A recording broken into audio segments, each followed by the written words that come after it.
అందరికీ దండాలు. అందరు ఎట్లుర్రు మంచిగుర్రా? ముందుగా ఆషాఢ మాసంలో బోనాల పండగ జరుపుకునే వాళ్ళందరికీ బోనాల పండగ శుభాకాంక్షలు. మేమైతే ఈ ఆషాఢ మాసంలో బోనాల పండగ జరుపుకోము. మా సైడు శ్రావణ మాసంలో అమ్మవారికి బోనాలు పెడతారు. మా సైడు అంటే నల్గొండ సైడ్ అనమాట. ఆ తర్వాత ఈరోజు చిట్టి తల్లి వాళ్ళ స్కూల్లో బోనాల సెలబ్రేషన్ ఉంది. సో, అందుకే ఇంకా మేము సపరేట్‌గా బోనం వండాల్సి వచ్చింది అనమాట ఈరోజు.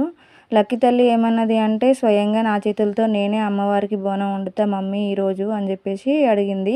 సరేలే అని చెప్పేసి తన ఇష్టాన్ని ఎందుకు కాదనాలి అని తన తన చేతుల మీదుగానే ఈరోజు అన్నీ చేయించాను. అంటే బియ్యం కడిగించి, ఎసరు పెట్టించి, ఎసట్లో వేయించి, పాలు పోయించి, బెల్లం వేయించి, ఇంకా ఆఖరికి అమ్మవారి కుండలో ప్రసాదం కూడా తనే పెట్టింది స్వయంగా. పెట్టిన తర్వాత మొత్తానికి ఇంగ బోనం అయితే తయారైపోయింది. ఇంక నేను చిట్టి తల్లికి బోనం కుండ ఎత్తినప్పుడు దీపం పెట్టలేదు. ఎందుకంటే దీపం పెడితే మళ్ళీ ఆరిపోద్దు అని స్కూల్లో తనే పెడతారని చెప్పేసి వదిలేసాను. మొత్తానికి ఫుల్ హ్యాపీ లక్కీ తల్లి అయితే.